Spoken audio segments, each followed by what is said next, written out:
menambah nafkah keluarganya. Sekarang saya sama ibu-ibu warga desa Parakan Besi akan mencari pasir yang berada di sungai, dan ini juga salah satu mata pencaharian mereka selain berkebun. Di pinggir sungai inilah mereka bekerja. Pasir yang melimpah di Sungai Ciujung menjadi penghasilan tambahan buat keluarganya saat ada pesanan, membuat rumah atau proyek jalan desa.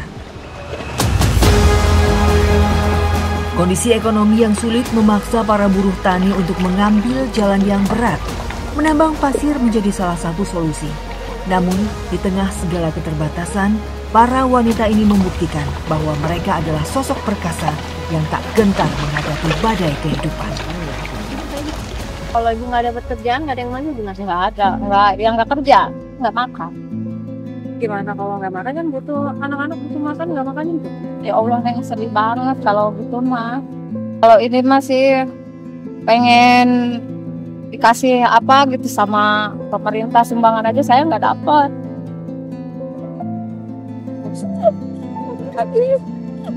Suami nggak kerja, lagi musim hujan.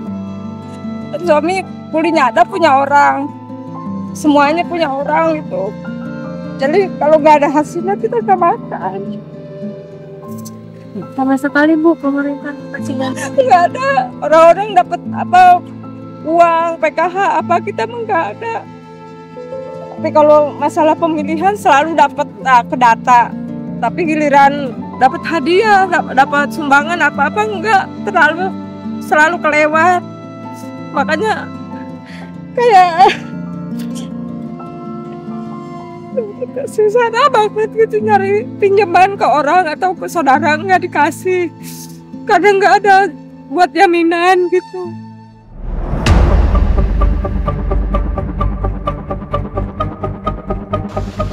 Membawa pasir dengan kondisi basah memang berat, namun mereka tak mengenal lelah, terus berjuang untuk bertahan hidup. Jalan yang menanjak dengan beban yang berat, sungguh berat buat saya untuk melanjutkan perjalanan. Bisa dibayangkan mereka bisa menggendong hingga 1 kilometer.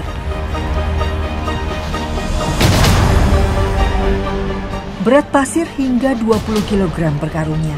Sehari, Yuni dan para ibu lainnya bisa mengambil 3 hingga 10 kali. Satu karung dihargai Rp5.000. Artinya maksimal Rp50.000 yang ia dapatkan. Akhirnya pekerjaan kami selesai juga setelah seharian kami mengambil pasir-pasir ini, dan saya sangat tidak bisa membayangkan karena satu karung dengan berat 20 kg hanya dihargai Rp5.000 saja. Jikalau mereka bisa keluar masuk dengan membawa pasir-pasir ini, mungkin penghasilan mereka jauh lebih besar dan mereka jauh lebih sejahtera, karena kesejahteraan bagi warga negara Indonesia itu harus sampai ke pelosok-pelosok negeri.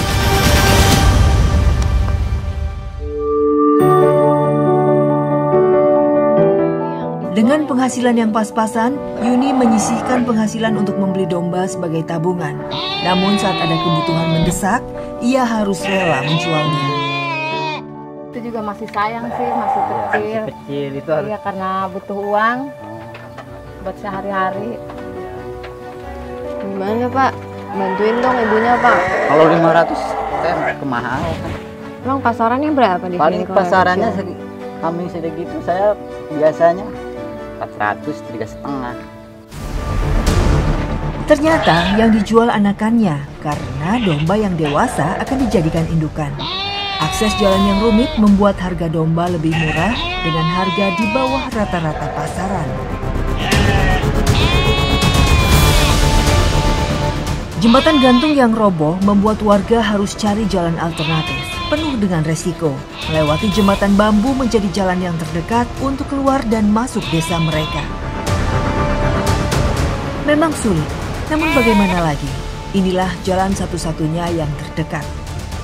Sudah lebih dari setengah perjalanan, tapi pundak saya pegel banget karena saya harus menopang di sisi leher pundak kanan dan juga pundak kiri. Apalagi dengan jalanan kayak gini, itu membuat kami kesulitan.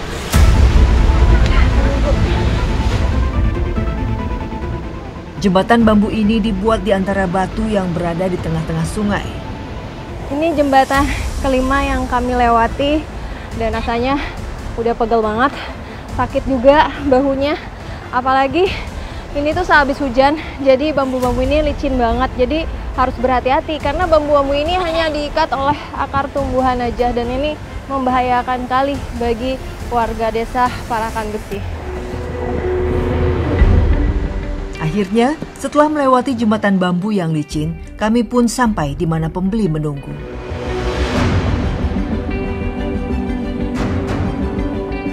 Ini uangnya teh ya? Iya Pak. Makasih ya Pak. Kasih. Iya Pak. Oke, ini diambil ininya. Iya, iya Pak.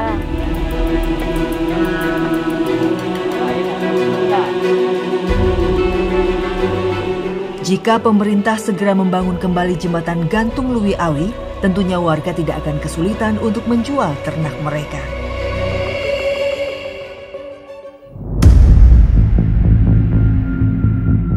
Bertahun-tahun seakan terlupa dari pembangunan, tak membuat warga patah arang. Rezeki halal terus dikejar. Seperti saat ini, saya ditemani Bu Omah dan ibu lainnya akan memetik pete.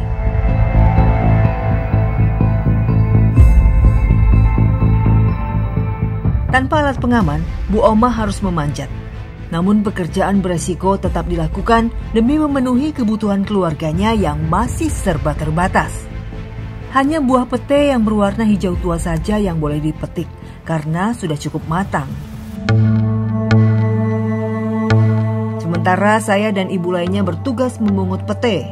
Ini pete yang kami hasilkan sudah cukup banyak dan kami akan segera menyortir untuk milih mana pete yang bagus dan mana yang tidak nanti di sana ya Bu ya.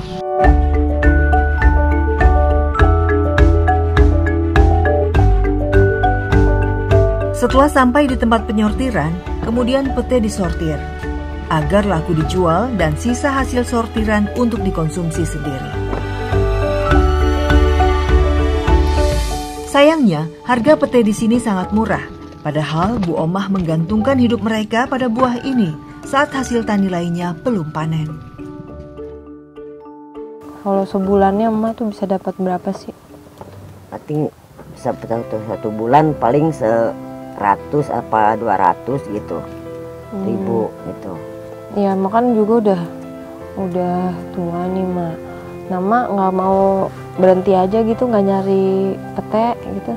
Saya makan apa kalau berhenti? Nggak ada kerjaan, nggak punya apa-apa gitu di rumah. Setelah selesai disortir, hasil panen ini biasanya langsung kami jual ke Tengkulak. Namun sekarang Omah mengalami kesulitan karena Tengkulak keliling enggan masuk desa akibat jembatan Luwi Awi roboh. Solusinya kami harus menjual keliling kampung. Boleh ya 10.000 aja? Udah nggak apa-apa deh. Makasih ya. Iya, sama. Ya makasih Bu. Jikalau kami bisa berjualan hingga keluar desa, mungkin harga pete ini bisa jauh lebih tinggi daripada harga yang sekarang.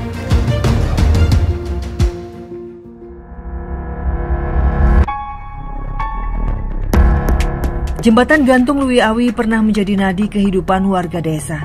Namun sejak jembatan ini roboh, warga terputus dari dunia luar. Dalam keterbatasan, mereka mencari cara untuk terus bertahan. Saat jembatan roboh tak kunjung diperbaiki, warga desa Parakan Besi memutuskan untuk mengambil langkah sendiri.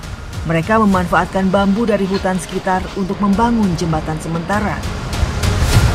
Sebuah solusi sederhana untuk tantangan besar. Jadi amat miris sekali melihat warga Parakan Besi yang mana mereka harus keluar masuk desa itu harus melewati sungai dan mereka akhirnya membuat alternatif jembatan seperti bambu ini, namun mereka harus berjalan yang sangat jauh untuk keluar masuk desa.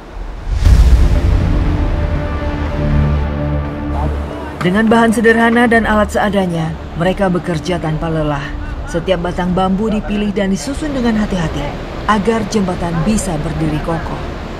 Kira-kira tapi kalau dibikin jembatan bambu kayak gini tahan berapa lama Pak? Ini kalau ya paling tiap hari dipakai tiap hari, paling juga kira-kira 3 bulan lah misalnya. Mudah-mudahan ini jembatan kami ini yang tiap hari dilintasi atau dilewati sama warga kami di sini pengen segera dibangun sama pemerintah, diperhatikan, diganti dengan permanen gitu kan. Apalagi bisa masuk namanya kendaraan roda 4 misalnya, itu lebih kami inginkan gitu di sini.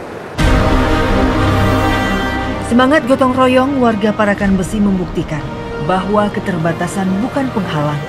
Jembatan bambu ini adalah simbol harapan, kerja keras, dan ketangguhan mereka untuk terus terhubung dengan dunia luar. Posisi jembatan yang di Parakan Besi itu adanya di Jalan Poros Desa. Nah, itu sebetulnya menjadi kewenangan pemerintah desa. Akan tetapi kita kemarin mencoba untuk intervensi pembangunan terhadap jembatan tersebut, karena kalau sifatnya darurat, penanganan dianggarkan melalui dana biaya tak terduga.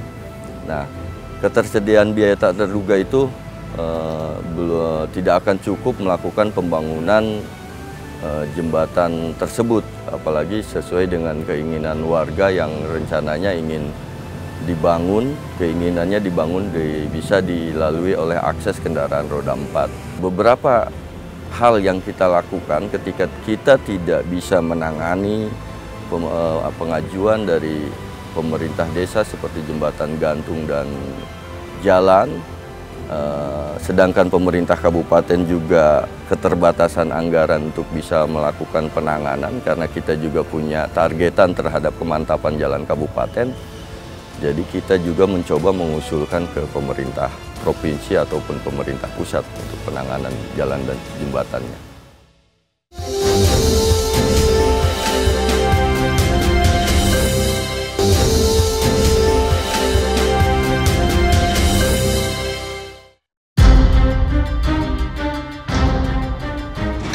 Jembatan Luwi Awi yang selama ini menjadi akses utama warga desa Parakan Besi kini roboh dan memutuskan jalur komunikasi serta mobilitas mereka.